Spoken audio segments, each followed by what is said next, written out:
Hari.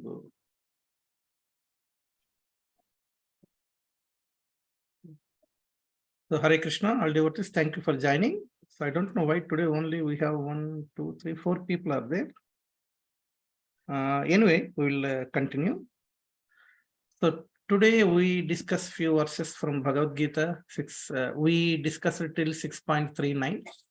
We continue and then we will discuss the point about the detachment.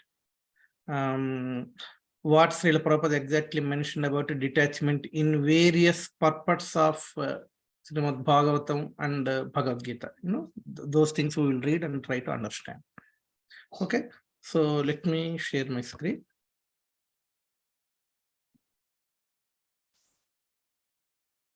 In our last session, we discussed till 6:39. Okay, so Arjuna is again asking Krishna a question. Yeah. So what is the question? Yeah. So previously, the question is about mind. Krishna, controlling mind is very, very difficult. It is even easier to control the wind comparing to control the mind. That is the question. That is the Arjuna's point. And then Krishna agreed to that one. He accepted. Yes, definitely, you are correct. But by practice, yeah, we should be able to control. Yeah, that's what Krishna is replied to Arjuna. Okay, and then Arjuna is asking another question.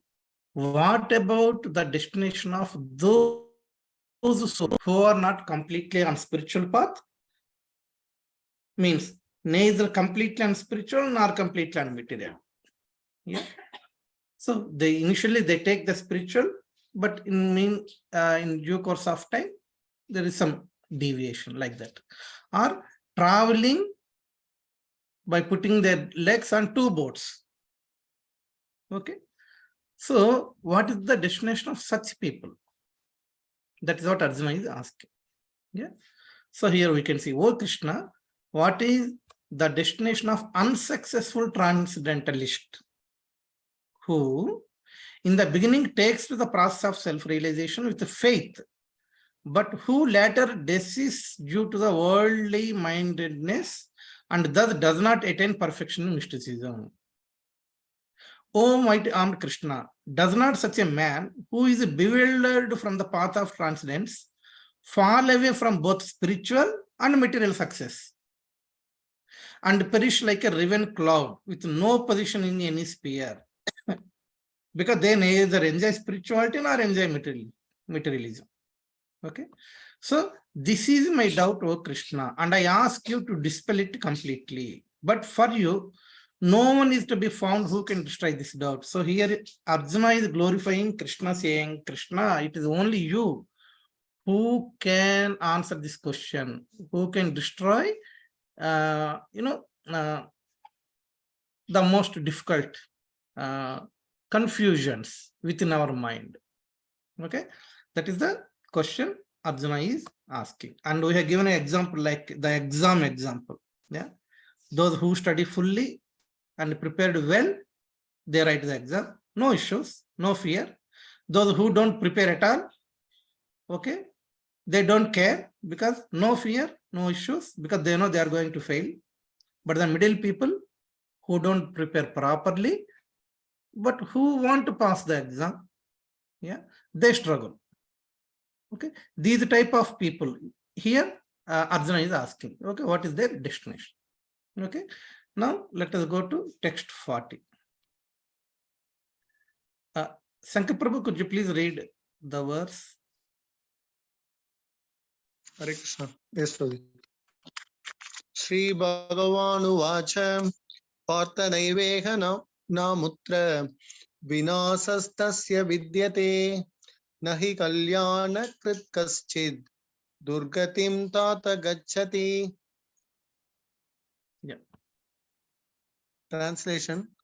The Supreme Personality of Godhead said, Son of Pritha, a transcendentalist engaged in auspicious activities does not meet with destruction either in this world or in the spiritual world. One who does good, my friend, is never overcome by evil. Purport by His Divine Grace A.C. Bhaktivedanta Swami Srila Prabhupada ki jai. In the Srimad Bhagavatam, Canto 1, Chapter 5, 17th verse, Sri Narada Muni instructs Vyasadeva as follows. Tyaktva swadharmam charanam bhujam hare bhajan bhajanapakvo ta pate tato yadi yatrakva va badram abud amusyakim ko varta apto bhajatam swadharmataka. If someone gives up all material prospects and take complete shelter of the Supreme Personality of Godhead, there is no loss or degradation in any way. On the other hand, a non-devotee may fully engage in his occupational duties and yet not gain anything. For material prospects, there are many activities, both scriptural and customary. A transcendentalist is supposed to give up all material activities for the sake of spiritual advancement in life, Krishna consciousness. One may argue that by Krishna consciousness, one may attain the highest perfection if it is completed. But if one does not attain such a perfectional state, then he loses both materially and spiritually.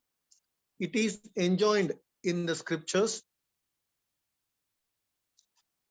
It is enjoined in this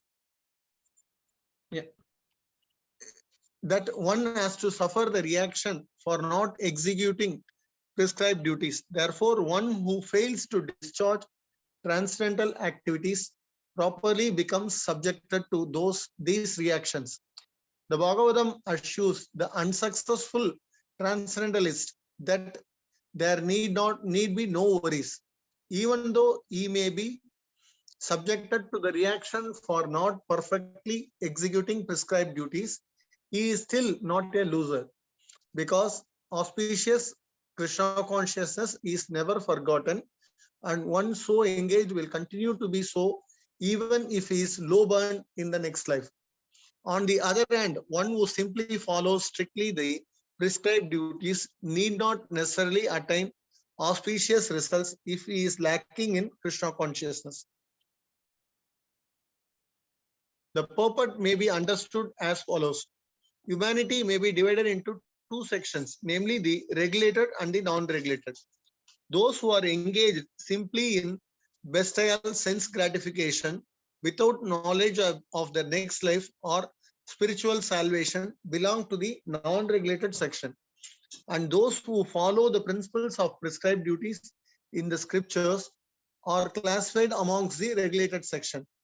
The non-regulated section, both civilized and non-civilized, educated and non-educated, strong and weak, are full of animal propensities.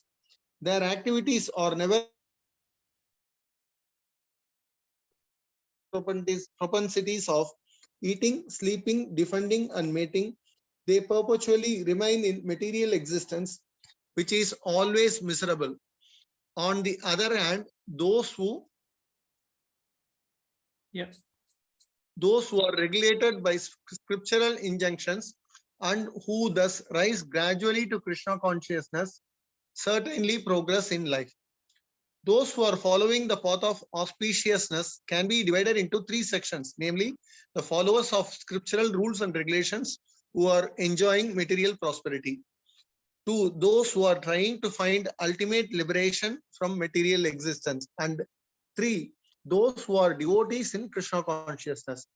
Those who are following the rules and regulations, the scriptures for material of rules and regulations of the scriptures for material happiness may be further divided into two classes. Those who are fruity workers and those who desire no fruit for sense gratification. Those who are after fruity results for sense gratification may be elevated to a higher standard of life, even to the higher planets. But still, because they are not free from material existence, they are not following the truly auspicious path. The only auspicious activities are those which lead one to liberation. Any activity which is not aimed at ultimate self-realization or liberation from the material bodily concept of life is not at all auspicious. Activity in Krishna consciousness is the only auspicious activity, and anyone who voluntarily accepts all bodily discomforts for the sake of making progress on the path of Krishna consciousness can be called a perfect transcendentalist under severe austerity.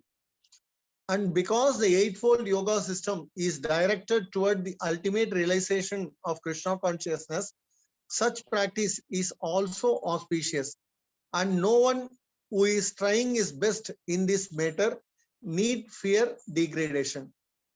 Hare Krishna. Thank you, Prabhu. Hare Krishna. So thank you very much, Prabhuji. And can someone please read this verse also? 641. Anyone please volunteer? Prabhu, shall Yes, I volunteer? Okay. Yeah. Who is it? It's Manjula Mataji, Prabhu. Yes, Mataji. Manjula Mataji, please. Yeah. Prapaye punya kritam lokam usitva shashwati samaha suchinam shrimatam gehe yogo brashto bijayate. The unsuccessful yogi, after many years of enjoyment on the planets of the pious living entities, is born into the family of righteous people or into a family of rich aristocracy. The unsuccessful yogis are divided into two classes. One is fallen after very little progress, and one is fallen after long practice of yoga. The yogi who falls after a short period of practice goes to the higher planets, where pious living entities are allowed to enter. After prolonged life there, one is sent back again to this planet to take birth in the family of a righteous Brahmana, Vaishnava, or aristocratic merchants. The real purpose of yoga practice is to achieve the highest perfection of Krishna consciousness, as explained in the last verse of this chapter. But those who do not persevere to such an extent and who fail because of material allurements are allowed by the grace of Lord to make full utilization of their material propensities. And after that, they are given opportunities to live prosperous lives in righteous or aristocratic families. Those who are born in such families may take advantage of the facilities and try to elevate themselves to full Krishna consciousness. Hare Krishna. Thank you, Prabhu. Hare Krishna. Thank you very much, Mataji. And can someone please read 6.42, please? Can I read, Mataji? Prabhuji? Yeah, Mataji, please. Adhava yoginam yeva kule bhavati dhimatam etadhi durlabhataram loke janma yidishram. Or if unsuccessful after long practice of yoga, he takes his birth in a family of transcendentalists who are surely great in wisdom. Certainly such a birth is rare in this world. Purport by Yeshi Srila Prabhupada ki jai. But in a family of yogis or transcendentalists, those with great wisdom is praised herein because the child born in such a family receives a spiritual impetus from the very beginning of his life. It is especially the case in the Acharya or Goswami families. Such families are very learned and devoted by tradition and training, and thus they become spiritual masters. In India, there are many such Acharya families, but they have now degenerated due to insufficient education and training. By the grace of the Lord, there are still families that foster transcendentalists generation after generation. It is certainly very fortunate to take birth in such families. Fortunately, both our spiritual master, Om Vishnupada Srimad Bhakti Siddhanta Saraswati Goswami Maharaj and our humble self had the opportunity to take birth in such families by the grace of the Lord, and both of us were trained in the devotional service of the Lord from the very beginning of our lives. Later on, we met by the order of the transcendental system. Hare Krishna Prabhuji. Hare Krishna. So thank you very much, Mataji. Hare Krishna. And can someone please volunteer and read 643? I can read, Prabhuji. Yes, Mataji. Tatratam buddhi samyogam labhate purvadehikam yatate cha tato bhuyah samsiddho kuru nandana. Translation: on taking such a birth, he revives the divine consciousness of his previous life, and he again tries to make further progress in order to achieve complete success, O son of Kuru. Purport by Srila Prabhupada ki jai. King Bharat, who took his third birth in the family of a good Brahmana, is an example of good birth for the revival of previous transcendental consciousness. King Bharat was the emperor of the world, and since his time, this planet has been known among the demigods as Bharatvarsh. Formerly, it was known as Ilavratvarsha. The emperor at an early age retired for spiritual perfection, but failed to achieve success. In his next life, he took birth in the family of a good Brahmana and was known as Jad Bharat because he always remained secluded and did not talk to anyone. And later on, he was discovered as the greatest transcendentalist by King Rahugana. From his life, it is understood that transcendental endeavors or the practice of yoga never go in vain. By the grace of the Lord, the transcendentalist gets repeated opportunities for complete perfection in Krishna consciousness. Thank you, Prabhuji. Hare Thank Krishna. you, Mataji. So thank you very much. So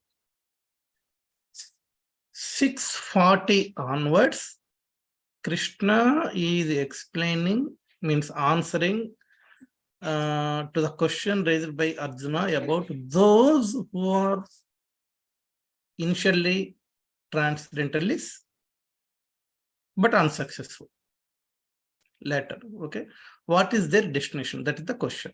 Okay, so in these verses, Krishna is answering, and in 644, Srila Prabhupada has given the example of King Bharat.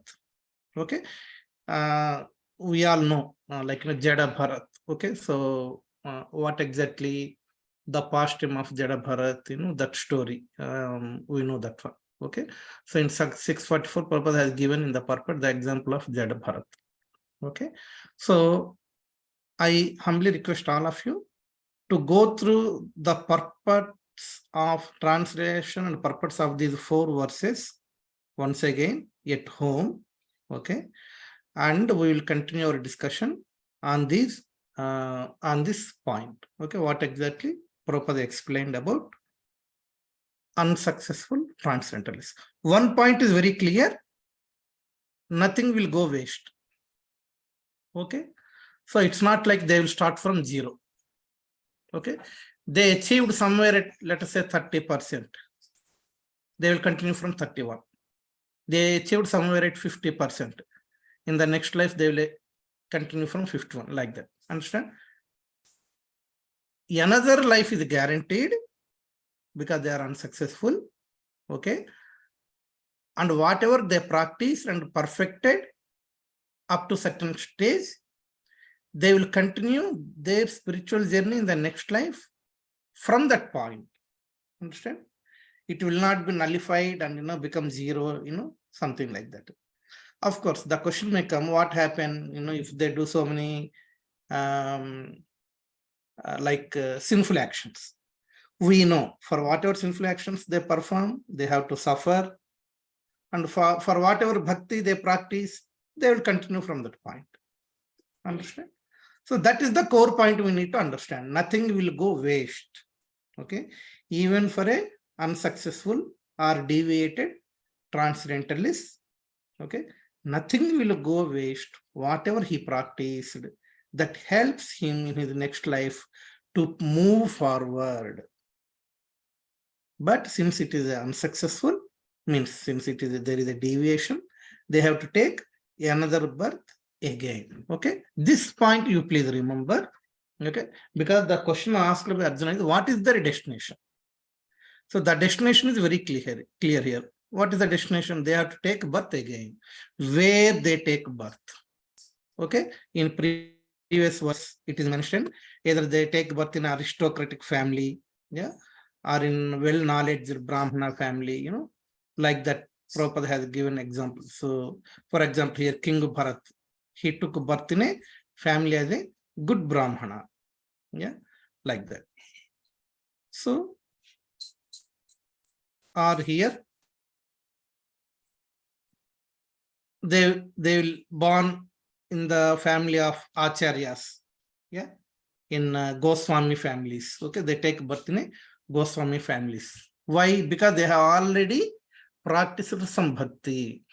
So because of that one, they will get the opportunity to move forward from wherever they left in their previous birth. Understand? But don't desire for that one. Okay, so we don't want that one also, isn't it? So we don't want to born in a very aristocratic family or very rich family or in a Brahmana family, yeah, or in a Paramhamsa's family. No, we don't want even that one, because we need to go back to Godhead. That is important. Okay, so just to remember this core point, yeah, the core point of these verses, but you please go through these purports. These purports are Swayam written by Srila Prabhupada. They are very, very powerful.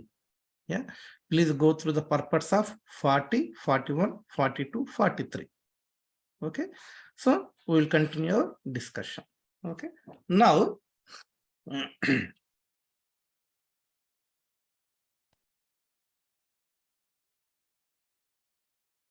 detachment. The question asked by Harish Prabhu, and also even Rahul also said, he has this question in his mind.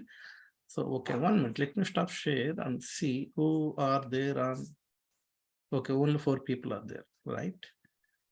Okay, so Rahul is not here. Okay, fine, no problem. About attachment and detachment or detachment. Okay, so let us read these beautiful purports. Yeah, what Srila Prabhupada mentioned in different purports about attachment. In Bhagavad Gita 2.56, what Prabhupada is saying is, attachment means accepting things from one's own sense gratification. And detachment is the absence of such sensual attachment. But one fixed in Krishna consciousness has neither attachment nor detachment. This is a very, very important point we need to remember. They are devotees, Krishna conscious people, bhaktas, devotees. They are neither attached nor detached. This is very, very important point. I mentioned last time. We are not on the platform of detachment also. Okay. Generally, people getting scared of this word detachment. Yeah, bhakti means they feel we need to detach everything. No, Prabhupada has clearly mentioned here. But one fixed in Krishna conscious has neither attachment nor detachment, because his life is dedicated in the service of the Lord. Consequently, he is not at all angry even when his attempts are unsuccessful. Success or no success.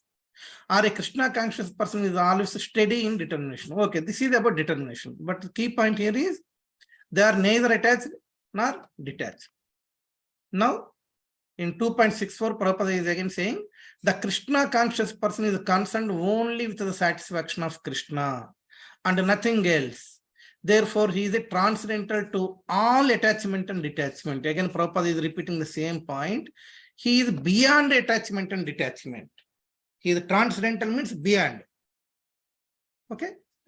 And in 3.34, Prabhupada is saying, the whole purpose of detachment from all kinds of sense attachment is ultimately to become situated on the platform of Krishna consciousness, the whole purpose of detachment. Detachment from all kinds of sense attachment is ultimately to become situated on the platform of Krishna consciousness. Do you remember what is the example Sapan Prabhu mentioned about this detachment? He gave one example. Anyone remember? About the lotus flower, Prabhuji? Very good. About the lotus flower. Okay. The flower in a pond, it is not attached and it is also not detached. Remember. That's why Prabhupada has quoted the example of lotus flower. Lotus flower is not attached to the mud, yeah, and to the water. And it is not detached also. It is not taken away from the pond and putting it away from it. Understand? So a devotee is like this. A devotee is in this material world, but he is not attached to this material world. Understand? So, and he is not detached to the material world because for survival, okay, he has to engage with different materialistic people. Prabhupada has engaged with so many materialistic people. He is not detached. Yeah. There may be some spiritual organizations. Okay, they don't allow people. I mentioned this one. My friend, they follow, I forgot, some meditation process, and their guru is someone. Okay, so they do meditation. They close some, they rise and they do meditation. They don't allow new people in the hall. I asked him why. They said, no, if the new people who are not practice this meditation enters, it spreads the negative energy. And it will spoil the consciousness of the sadhakas, the practitioners. So we don't allow. That's what he's saying. Then I asked him the question, how do they learn? Yeah. So like this. But you can see in our temple, ISKCON temple, we allow everyone, isn't it? Even for prasada. Yeah. So ours is inclusive philosophy. Okay. So like that. Okay. And now 1.27 Srimad Bhagavatam, Prabhupada is saying, the principles of knowledge and detachment are two important factors on the path of transcendental realization. The whole spiritual process leads to perfect knowledge of everything material and spiritual. And the result of such perfect knowledge are that one becomes detached from the material affection and become attached to spiritual activities. Okay. If you remember, I have given you the example of Janaka Maharaj. Do you remember? Janaka Maharaj was questioned by some sages that how can you be called as a Rajarshi? Because you are enjoying this opulence. You are enjoying this position as a king. Yeah. And royal palace, throne, yeah, and all these things. So how can you accept this, Rajarshi? Yeah. And then Janaka Maharaj, anyone remember? What did he do? I shared this one. Janaka Maharaj, he gave him a glass of water, full glass of water, okay, to that sage. And he told him, okay, I will answer to your question. Yeah, but you take this glass of water and just go around this royal palace, walk around this royal palace. But ensure not even a single drop of water should fall down. So this sage is very much focused, yeah. And he just went through the complete, parikrama of around that royal palace and returned back successfully. Not even a single drop of water fell down. Then Janaka Maharaj asked him, wonderful, very happy to see not even a single drop of water fell down. But have you seen on east side of the palace? Yeah, there is a very beautiful military training hall, and all our soldiers are taking training. Have you seen it? And the sage said, no, I didn't observe it. Okay. What about the southern side, the southern corner? There is a beautiful dance hall. Yeah. and all our girls are learning dance there. Have you observed it? No, I didn't observe. And then on northern side, there is a very big kitchen.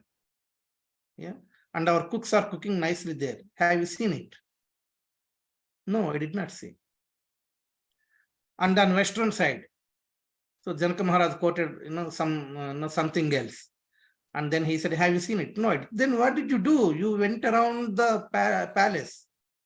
He said, no, I am just fully focusing on the water. To end, not even a single drop falls down. Then Janaka Maharaj said, yes, I am also doing the same. Though all these opulences are surrounding me, and I have the position as a king, yeah, and this royal opulence is there, still I am not at all focused or attached to these things, just focusing on my devotion. Just like how you are just focusing on the water in the glass, but not at all focused about all these four, yeah, surrounding the royal palace. I am doing the same. Okay, this is nothing but unattachment. Remember, this is not a detachment. What does it mean by detachment? Detachment means give up the royal position, give up the palace, give up the kingdom, and go to forest and do tapasya. Of course, some people do it. Okay, but here Janaka Maharaj, he did not detach to all these things. Not only Janaka Maharaj, we have great kings. Yudhishthira Maharaj is there, Ambarish Maharaj is there, Yayati is there. So many great, kings who are the great devotees of the Lord. Okay, they did not detach. Shivaji, the great king Shivaji. So when Shivaji came to know about Tukaram and his power of bhakti, all those things on Panduranga, and Shivaji met Tukaram. And Shivaji requested Tukaram, I will give up my kingdom and want to become your disciple. I will also wear the saffron and serve you. Then Tukaram said, no. You are Kshatriya, you have to be a king, but protect dharma as a king. That is also a devotion, like that. So that's why even now we glorify Shivaji as the great protector of Sanatana Dharma. Understand? So we have many devotees. If you observe ISKCON carefully, there are so many great devotees who are very, very rich people. Very like business people, what is his name? Ford company's son. His initiated name I forgot. He was the Ambarish Prabhu, isn't it? Yeah, Ambarish Prabhu. What is his original name? Alfred Ford, something is there. Yeah. So he's the son of, the Ford Fiesta, Ford company's owner. Yeah. So, of course, he gave up that wealth and he left his family. And he has taken full-time Krishna conscious life as a devotee. And he is taking care of very, very big projects. Okay. Because that is what he had chosen. But even we have a few other great people like Mafatlal. Even I heard Mafatlal. He is also a very wonderful devotee who takes care of his business, but not at all attached to that opulence. I read a story. Just I would like to quote this story to all of you.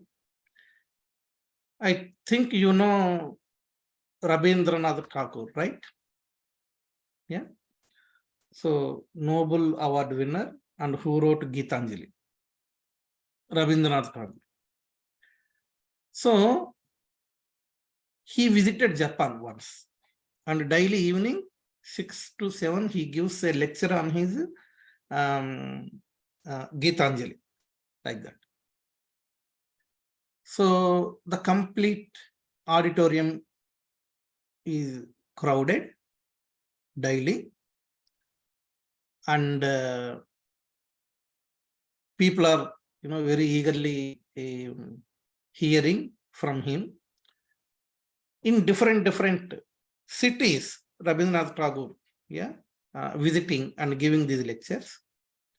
In all his lectures, there is one old man who is very very some a ordinary person, very old and very ordinary person. He comes, he hears the lectures, and after he finished his lectures, he comes to Rabindranath Tagore, paid his obeisances, and he goes like that. So Rabindranath Tagore is just observing, because in every lecture, in every city, he could be able to see this old man who is a very ordinary person, and coming and paying his obeisances and going, like that. So end of the final lecture, he requested Rabindranath Tagore, could you please visit my house? Because now your tour is over, you are going back to India. My humble request is, please visit my house. I would like you to visit my house. We would like to serve you. Then Rabindranath Tagore said, okay, yes, that's fine, I will come. So tomorrow evening 4 o'clock, I will come.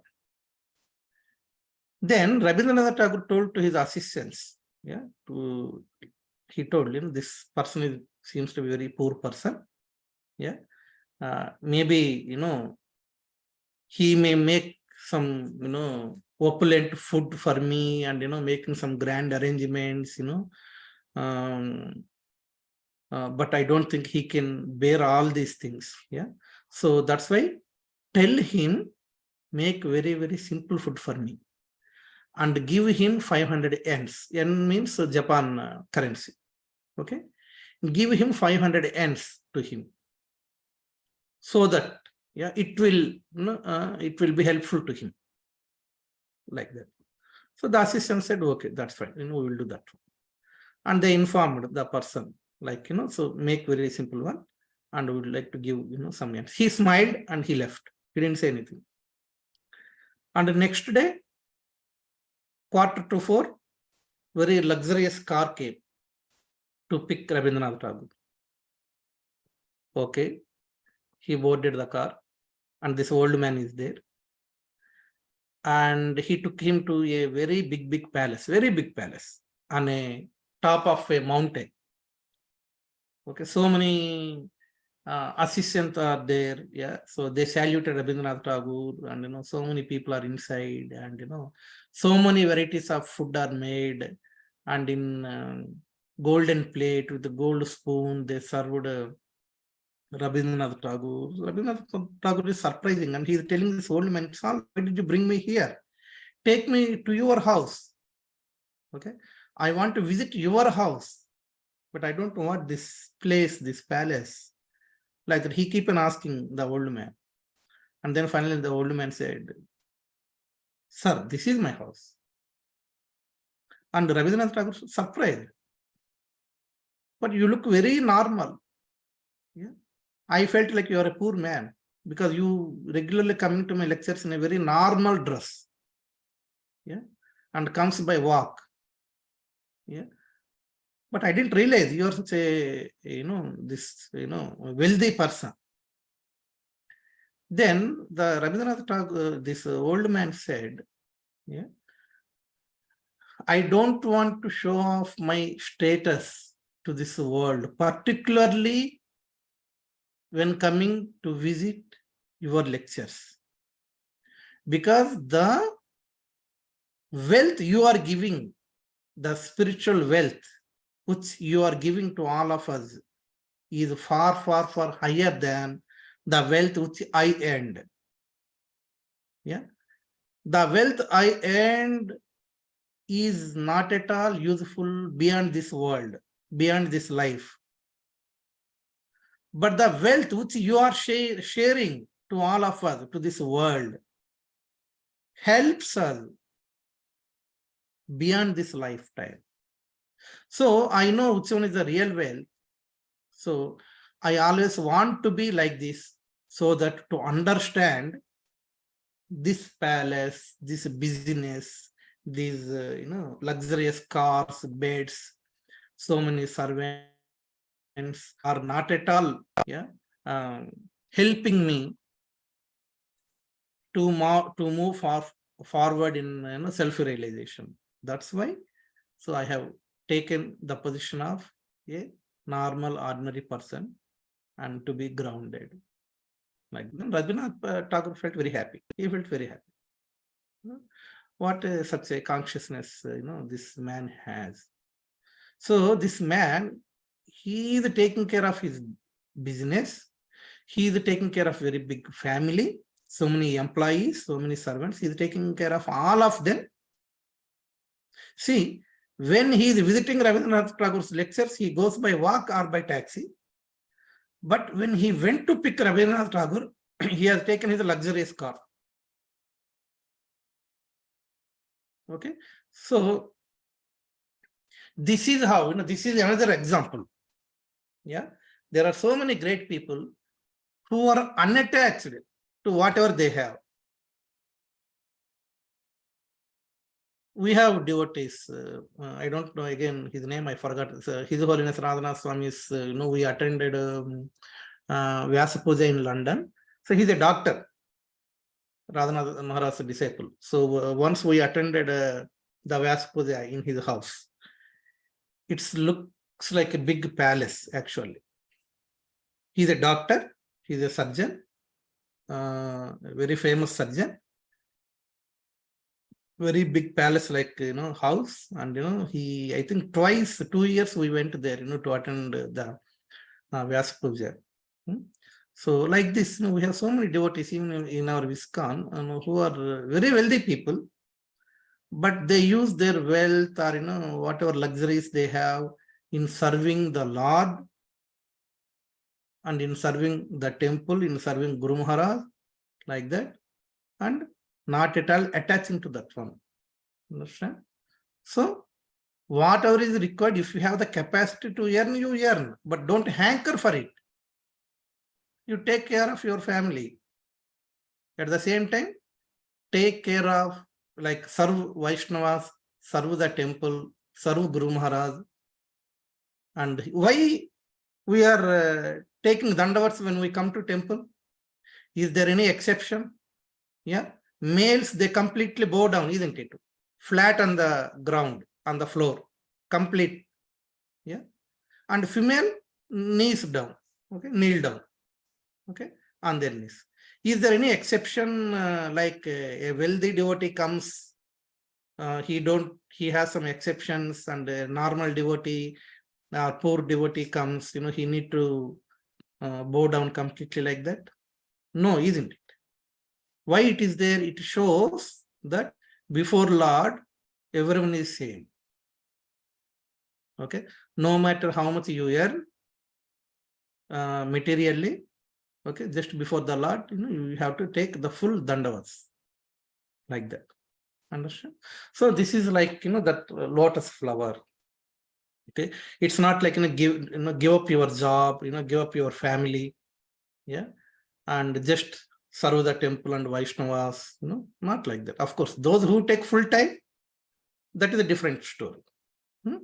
But those who are grihasthas, who are working people, okay. So that's why Prabhupada always used the word unattached. Unattached means you have it. One person in one American journalist asked Srila Prabhupada, you are talking about renunciation, detachment, all these things, but your disciples are using luxurious cars for your visits. Yeah. Whenever Prabhupada comes, the disciples come to pick Prabhupada, and they come in a very luxurious cars. So the American journalist asked, when you are renounced and when you are talking about detachment, why these luxurious cars? Why can't in a normal car? Then Prabhupada mentioned, because the disciples want to give the best to their spiritual master as per their capacity. As per their capacity. They want to serve their spiritual master at the best. Understand? Our sannyasis, they visit. No, sometimes they come in business class, maybe sometimes even in first class. Okay. Foolish people, they question, they are sannyasi. Why can't they travel in economy? Like that. But the disciples, the devotees, they want to serve these great saints. Yeah. So they take care of all these things. Prabhupada doesn't own any luxurious car. But the disciples have great business people, like that they have. So that is unattachment. Yeah? Devotees, they earn, but they use it in the service of the Lord. Okay, the best. That is the meaning of unattachment. At the same time, this is about wealth. I am talking about family. It's not like detachment means give up the family.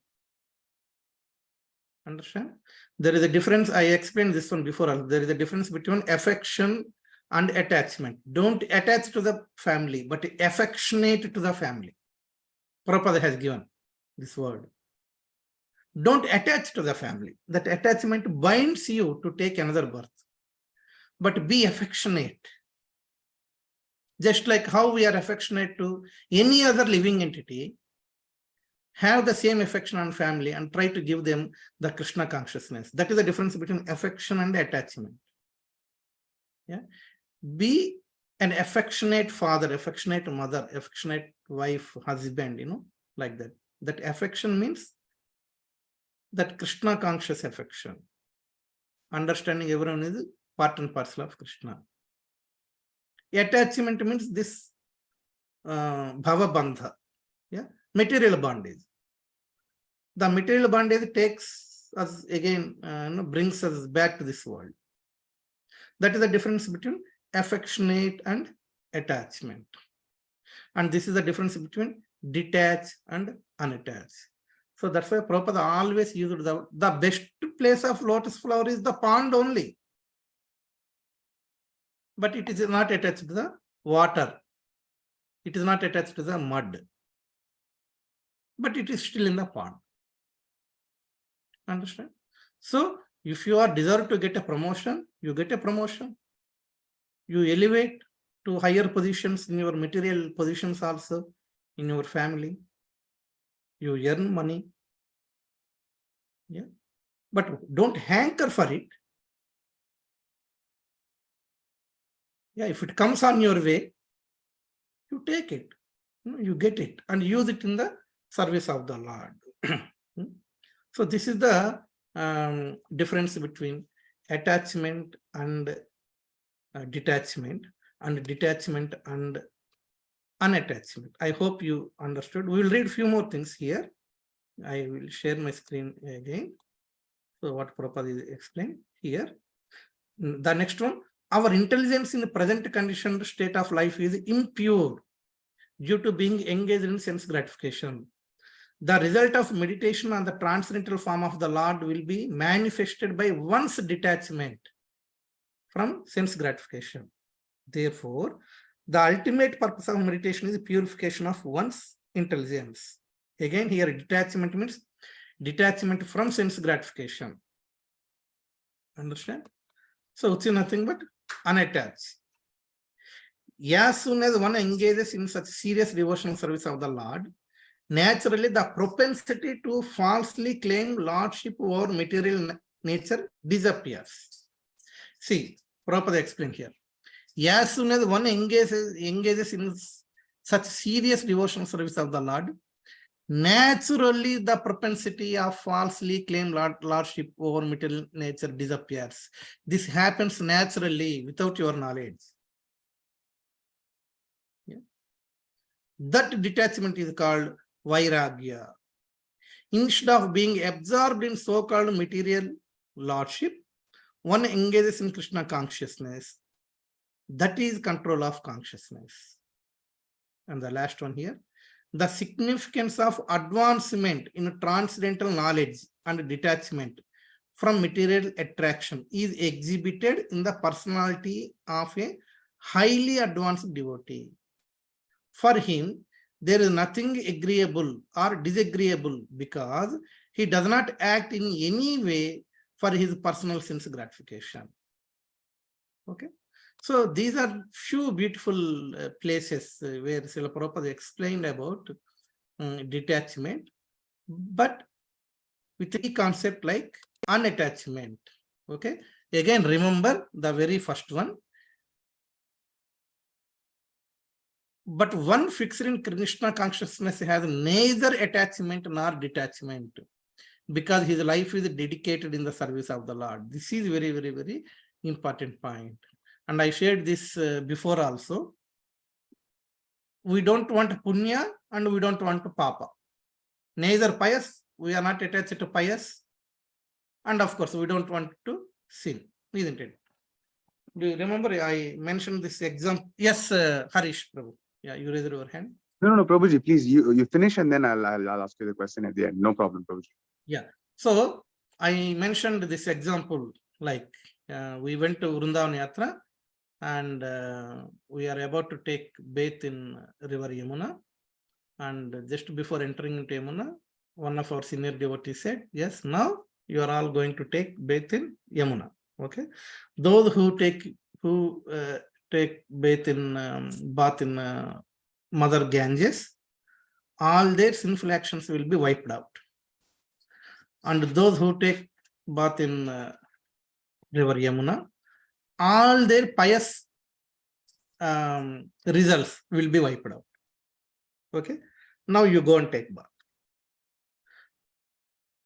When he mentioned like that, we all started thinking, okay, oh, all pious will also gone, all punya also will be wiped out. Papa is fine, sinful is fine, but punya also.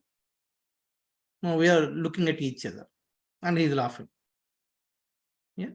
So, means a devotee, he neither attaches to pious also, isn't it?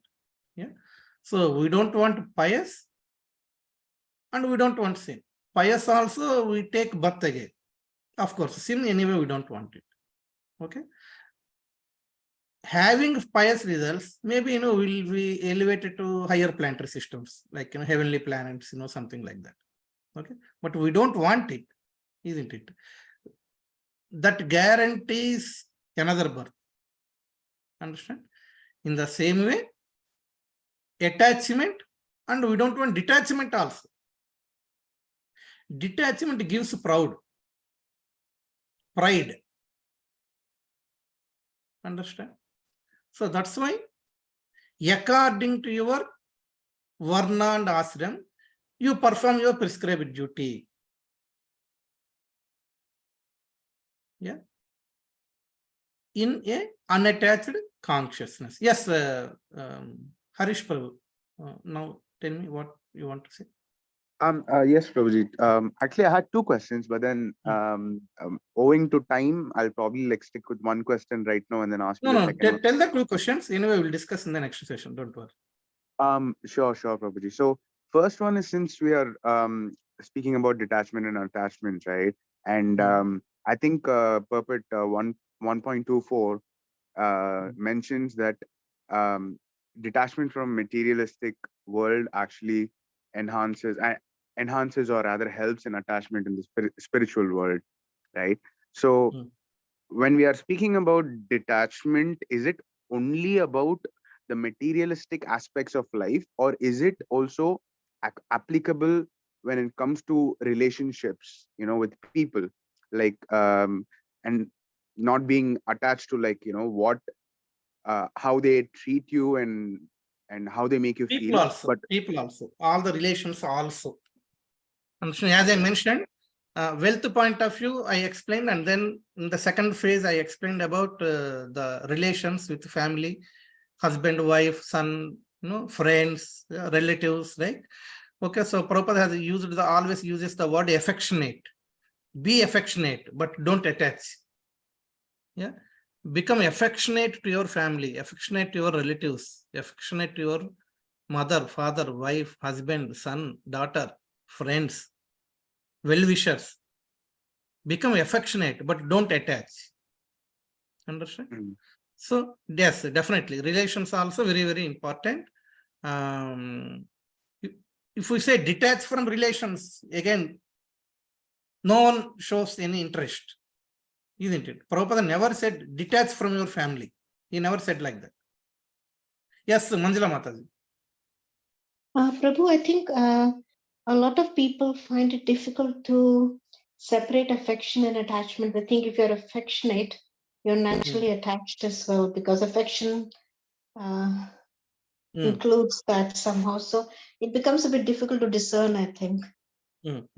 True. I agree. So that is why, that is very, very, we will discuss that point, Mataji. And Harish, what is your second question? Second question, again, forgive me for my ignorance if I make any mistakes, Prabhuji. No. But so we were initially, I think it was 6.34, the purport in 6.34 or 6.44, I'm sorry. But we were speaking about how if somebody does not attain 100% spiritual consciousness or Krishna consciousness, they let's say you gave an example of 31%, and then you start in your next birth at 31%, and if you're in 50%, you start in your next birth is 50%. I've also read or I've heard from somewhere else also that a person gets 7 janmas, and the 7th janma is the human form. So even if we haven't attained like complete spirituality at this janma as a human, like does Swami Prabhupada ji say that we'll actually get another chance to come back on an 8th and 9th and 10th janma and then continue our service? Yeah, see, 7 okay, we will discuss this point again, but 7 janmas is not a, see, if they practice their spiritual life very perfectly, even within the next janma itself, they will get the salvation. Understand? So that 7 janmas is not like a rule, like Krishna, oh, you have to take 7 janmas to get perfection. It's not like that. Understand? But of course, Krishna will test them. Yeah. And so depending upon their sadhana, if they are perfected, like Jada Bharat, we will discuss the story of Jada Bharat in our next session. Okay. So Jada Bharat, he took another birth, and then he became perfected. Yeah. So like this, so that 7 janmas, okay, it's not some sort of rule, like you have to take 7 janmas, and to get perfection. Yes, Savya Mata, is it Swara Mataji? Yes, Prabhuji. Yes, So you mentioned about, sorry if I didn't understand it right, you mentioned about these pious activities, right? That we should not accumulate that also. That didn't make, that's not very clear to me, because that's... Okay, very good. No, definitely. Yeah. So, okay, pious, does it mean to stop doing pious? Okay. So, don't attach it to pious. Shall we stop doing pious? Okay. That is Mataji's question. Okay. So, we will discuss our next session. Again, these 3 points to get the proper understanding. Okay. So, Harish Prabhu, you post the 2 questions in the group. Yeah. And Sure, Swara Mataji, you also post your question in the group so that we don't lose it. So our next session, we completely dedicate on understanding these 3 points. Okay. Okay. Wonderful. Thank you, Prabhuji. Okay, so, Hare Krishna. Thank you. Thank you very much. If you switch on your videos quickly, I will take your darshan, and then we'll take the darshan of deities. Can you all switch on your videos? Thank you, Swara Mataji. Thank you, Harish. Thank you, Shankar Prabhu. Thank you, Madhavi Mataji. Praneshwar Prabhu, Bhuneshwar Mataji. Thank you very much. Yeah, okay. So let us take the darshan of Radha Gokulananda.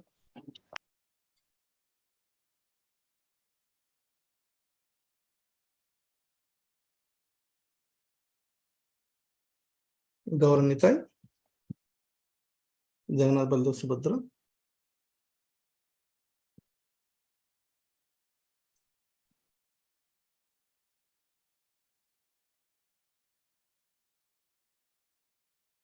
Radha. Okay, thank you very much. So please post your questions. Yeah, so that whoever are members in the group also, they will know some that these questions are asked, and they will be under discussion in the next session. And the next session will dedicate complete time to understand these questions. Okay. Okay. Hare Krishna. Hare Krishna, Hare Krishna. Prabhuji. Hare Thank Krishna. you. Dandavat. Hare Krishna. Thank you so much. Patitana Pavanena Vaishnava Namo.